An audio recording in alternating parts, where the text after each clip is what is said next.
The package had no return address, no shipping label, no delivery notification. It was just there, sitting right in front of my door. But that's not what scared me. What scared me was my name written on it. Not printed, handwritten, and not just my name, my full name, the one I stopped using years ago. I hadn't written it. No one close to me used it anymore. So how did it end up here? I stood there for a long time just staring at it, because I hadn't told anyone I lived there. So tell me this, if a package showed up at your door from someone who shouldn't even know you exist, would you open it? Before we dive into the story, comment where you are watching from and hit the subscribe button. I checked the hallway camera immediately, rewound it, played it again. Nothing. No delivery driver, no footsteps, no shadow under the door. Just me, opening it and finding the package already there. That's when it started to feel wrong. Not strange, not confusing. Wrong. Like something had already crossed a line it shouldn't have. The box itself was small, light, wrapped in plain brown paper, sealed carefully, almost too carefully. Like whoever packed it took their time. I turned it over slowly. That's when I saw it. Under my name, written smaller, almost like an afterthought. Open alone. I don't know why, but that one line made my chest tighten. Because it didn't feel like a suggestion. It felt like a warning. I brought it inside, locked the door, checked the windows, then checked them again. I don't scare easily, but something about this felt personal. Too personal. I set the box on the table and just stared at it for a long time. Like if I waited long enough, it would explain itself. It didn't. So finally, I opened it. No padding, no wrapping inside, just 3 things placed neatly. A key, a photograph, and a folded note. The photograph was on top, and the moment I picked it up, my stomach dropped. It was my house, taken from across the street, zoomed in, focused on my front door, the same door I had just opened minutes ago. But I had only moved there 2 weeks ago. No one should have known. My hands weren't steady anymore. I unfolded the note. It read, "You forgot something important." That was it.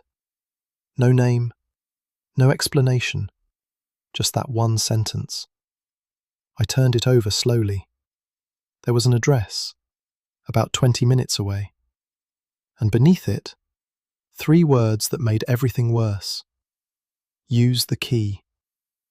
I sat there in silence, trying to think logically, trying to explain it. Maybe a mistake. Maybe someone watching the wrong house. Maybe... No. None of it made sense. Because of one simple fact. That handwriting was familiar. I had seen it before. I just couldn't place it. I shouldn't have gone. I knew that. But curiosity doesn't feel like curiosity in moments like that. It feels like something pulling you forward. The address led me to a storage facility. Old, quiet, half empty. The kind of place no one visits unless they have to. Unit C-17. That was printed on the key. I stood in front of it, longer than I want to admit. Every instinct said leave, but my hand still reached for the lock. The key fit perfectly. Of course it did. I opened the door slowly, and everything inside me just stopped. Boxes, stacks of them, labelled, organised, detailed, like someone had been keeping records of a life. My life. I stepped inside, opened one. Photos. Hundreds of them. Different places, different times. Some I remembered, some I didn't. Then another box. Old phones. Not one, several. Each labelled with dates. Then documents, IDs, old addresses, records of places I had lived, and places I didn't remember living at all. That's when I saw the mirror, standing in the corner, covered halfway with a cloth. I walked toward it slowly and pulled the cloth away. There was a note taped to the glass. I didn't want to read it, but I did. This is who you were. I looked up, at my own reflection, and for just a second, something felt off, like I was looking at someone familiar, but not fully known. My phone buzzed. I flinched. Unknown number. One message. Do you remember now? My heart was racing, because the truth was, I didn't. Not fully. Not clearly. Another message came in. You asked us to make you forget. My mouth went dry. What did I do? I whispered. The final message appeared. We're ready when you are.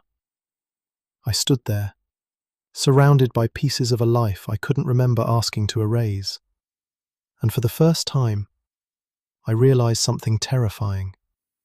That package was never a mistake. It wasn't a warning. It wasn't even a threat. It was an invitation. If you had the chance to remember everything you chose to forget, would you take it?